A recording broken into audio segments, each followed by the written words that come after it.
Well, we can't imagine Evansville as a community with justice, beauty, and goodness where it thrives and grows. And so for Evansville, the group aims to advance that work with a unique program. Jonathan Betcher, who is no stranger to lifestyles, is the Director of Communications, and Sarah Inman is the Director of Operations for Evansville. Good morning, both of you. Good morning. Thanks for having us. Sarah, nice to have you on the show for the first time. Yeah. And you've just joined the organization. Yeah, just about a month ago. So She's the only employee who's got a televised, announcement. That's right. I'm here. So. Yeah, here I am. Hello, Tri-State. Here I am. Well, welcome, and I know you're glad to have Sarah on board. Absolutely, Jonathan. yes. So when you started for Evansville, what were you hoping and dreaming when you just started that organization? Well, really, the idea behind For Evansville is to be sort of the connective tissue between all of the different people in Evansville who are already working for the good of our city in different ways. A lot of times people have a very unique and specific passion, and they bring that to the city in a way that's making Evansville a better place. But we strive to kind of connect all of those different people together so that we all kind of have an overall vision for our city of flourishing, and we all understand maybe a little better the role that we can play in that vision. And it's so important. You're so right. We have, and you can, if you watch Lifestyles, every day we have people who are doing, in small ways and in big ways, things that impact the community, but they might not know you're doing a feeding program or you're doing an educational program or mentoring. So this is an opportunity for them to plug in. Right. Yeah, and Imagine Evansville is really kind of maybe the only event that we do that's just super broad and open to anybody in the community, but it's really about creating a unique space where people from different areas of the city, different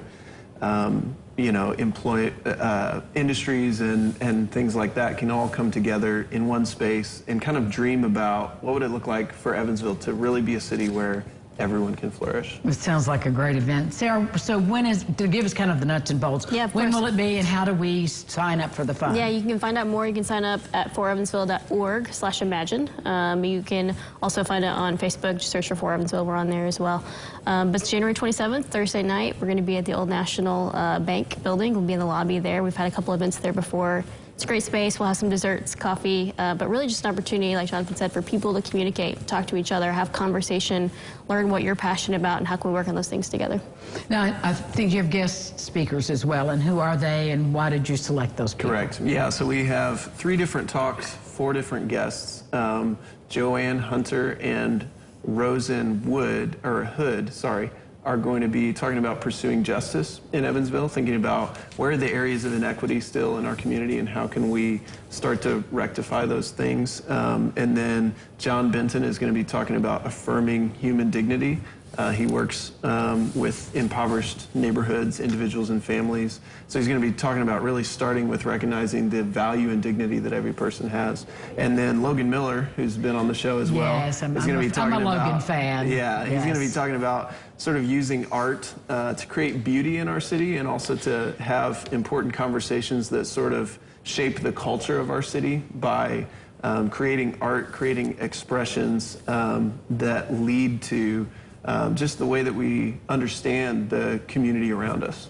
And I think we all know, based on the work you've done with Left Turn Film and other things, that art so often allows us to dive into an issue that you can't really talk about sometimes, but when it's presented in art or music or theater, then the topic is on the table for conversation. Right. Yeah, it becomes a lot easier to engage with those topics. It becomes easier to envision a future that's different and to empathize with somebody else's experience whenever you can kind of see their experience portrayed in some sort of story form or in another form of art. So.